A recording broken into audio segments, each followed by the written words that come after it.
O escritor Miguel era conhecido como o Bom Samaritano. Ele tinha um emprego de destaque como redator em um famoso portal da internet, localizado em um escritório movimentado na Avenida Paulista. No entanto, com a chegada da pandemia, a empresa teve que adotar o trabalho remoto. Miguel vivia em um apartamento no 6º andar de um prédio de 13 andares, situado na tranquila Rua Condessa de São Joaquim. Os moradores eram principalmente jovens empreendedores, músicos e artistas. Parecia difícil acreditar, mas o edifício era extremamente calmo.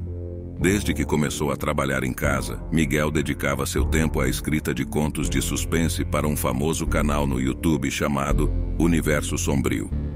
Ele estava criando uma série de histórias sobre um personagem chamado Júnior, conhecido como o assassino dos sonhos, um ser perturbado que não conseguia distinguir sonho da realidade. Miguel era mais produtivo durante a noite e costumava começar a escrever às 18 horas. Parecia que sua mente se abria para um universo inexplicável de ideias. Ele escrevia sem parar.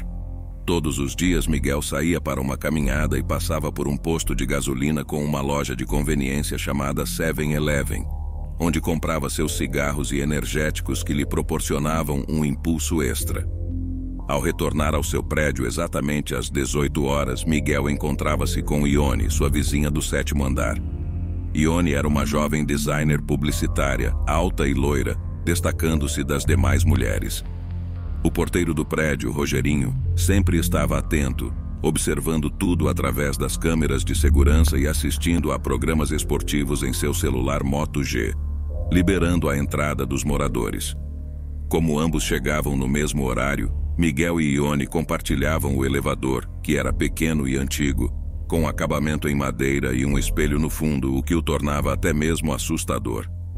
Ione mostrava interesse pelo que Miguel estava escrevendo, e como colegas de profissão, eles conversavam sobre seus projetos. Ione estava envolvida em uma grande campanha para o lançamento de uma linha de vitaminas de um laboratório farmacêutico. Miguel, que já havia trabalhado com produtos semelhantes e no marketing de uma corretora de planos de saúde chamada Help, dava algumas dicas enquanto Ione se colocava à disposição para ler os textos do conto escrito por ele. A viagem de elevador era rápida e eles se despediam quando chegavam ao andar de Miguel. Miguel é um escritor talentoso e apaixonado por histórias de terror, e tem uma rotina peculiar em seu apartamento. Após voltar da rua, ele nunca entrava em casa sem tomar um banho revigorante. O ritual do banho servia como uma espécie de toque mágico para liberar sua mente criativa. Em seguida, ele se acomodava em sua cadeira, ligava seu computador Mac Mini e adentrava seu editor de textos favorito. Enquanto isso, pedia à sua assistente virtual, Alexa, para tocar músicas dos anos 80, especialmente rock internacional das bandas Kiss, Iron Maiden, Queen e uma pitada de Michael Jackson, criando assim o ambiente perfeito para suas sessões de escrita. Mas havia algo ainda mais peculiar em sua rotina: os sapatos de sua vizinha Ione. Ione morava no apartamento diretamente acima do seu e era conhecida por seu estilo elegante. O som dos saltos de seus sapatos ecoando pelo carpete de madeira era a trilha sonora perfeita para a mente criativa de Miguel. O tec-tec dos sapatos se tornou um impulso para desbloquear sua inspiração e mergulhar nas profundezas de sua criatividade. Todos os dias, às 6 horas da tarde, Jorge aguardava ansiosamente pelo momento em que Ione chegava em casa e começava a andar pelo apartamento. Era a hora em que ele sabia que podia se concentrar totalmente em sua escrita, sabendo que a presença de Ione e o som dos sapatos indicavam que era hora de dar vida às suas histórias macabras. Da mesma forma, a hora que Ione tirava os sapatos para dormir era o sinal que ele tinha que dormir também, pois após isso reinaria o silêncio absoluto. O primeiro tec do sapato atingindo o chão era o sinal de que ele estava no caminho certo. Mas era o segundo tec que o confortava e o levava ao estado mental necessário para desligar sua mente e dormir profundamente. No entanto, um dia tudo mudou. Ao retornar de sua rotina diária na loja de conveniência, Miguel encontrou Ione no prédio, mas algo estava terrivelmente errado. Uma expressão de tristeza cobria o rosto antes sempre radiante da sua vizinha. Ela mal falou sobre os contos ou seu trabalho para a campanha do Laboratório Teuto, o que preocupou Miguel profundamente. Decidido a refletir sobre a situação, Miguel decidiu ir até a lavanderia do prédio, localizada no 13º andar, um terraço. Lá deparou-se com uma porta estranha que jamais havia notado antes. Intrigado e curioso, decidiu explorá-la. Ao abri-la, encontrou uma parede de tijolos vermelhos que desencadeou uma sensação desconcertante. A semelhança com seu último conto envolvendo o terrível assassino dos sonhos o deixou arrepiado, mas ele optou por ignorar a coincidência e voltar para seu apartamento. Naquela noite, quando chegou a hora de ouvir os sapatos de Ione, algo estranho aconteceu. Ele escutou o primeiro sapato caindo no chão, mas o segundo nunca veio. O silêncio tomou conta do apartamento de Ione. Miguel sentiu um arrepio percorrer sua espinha, incapaz de dormir sem o familiar som do segundo sapato caindo. Perguntas e preocupações começaram a assombrar a mente de Miguel. O que havia acontecido com Ione? Por que ela não tirou o segundo sapato? Sentindo-se desesperado, decidiu ligar para ela, mas a ligação foi direcionada para a caixa postal. Com medo do pior, Miguel decidiu ir até o apartamento de Ione. No entanto, o sistema de segurança do prédio não permitia que ele acessasse os outros andares. Desesperado, ele contatou a recepção e relatou a situação a Rogerinho, o responsável pelo prédio.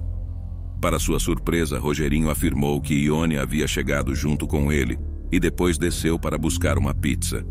A revelação deixou Miguel perplexo, já que Ione aparentava estar triste e tinha vestígios de sangue em seu cabelo.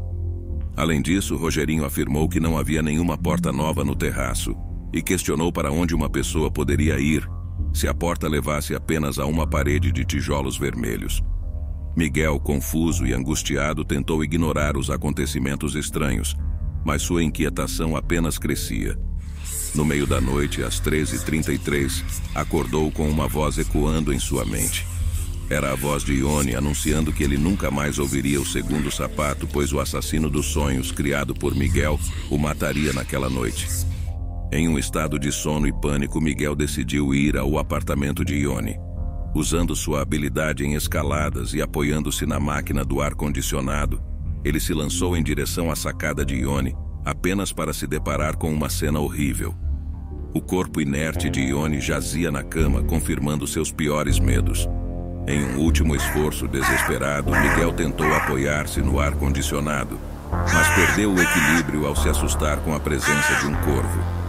Ele caiu do 6º andar, diretamente em cima de um Mini Cooper prata, encontrando uma morte instantânea. Os barulhos da cidade, combinados com a posição de seu apartamento voltado para os fundos, abafaram qualquer som que pudesse indicar sua queda trágica.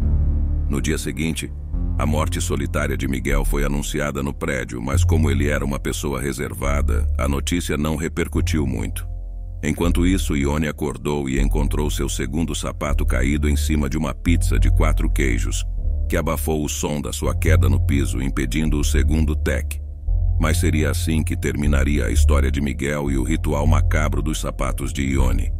E o conto do assassino dos sonhos, quem daria continuidade?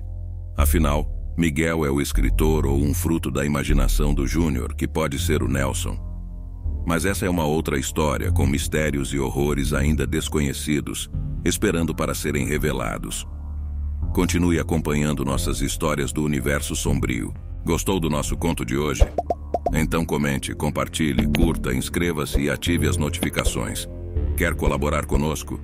Envie sua história e a produziremos no canal. O próximo conto pode ser o seu.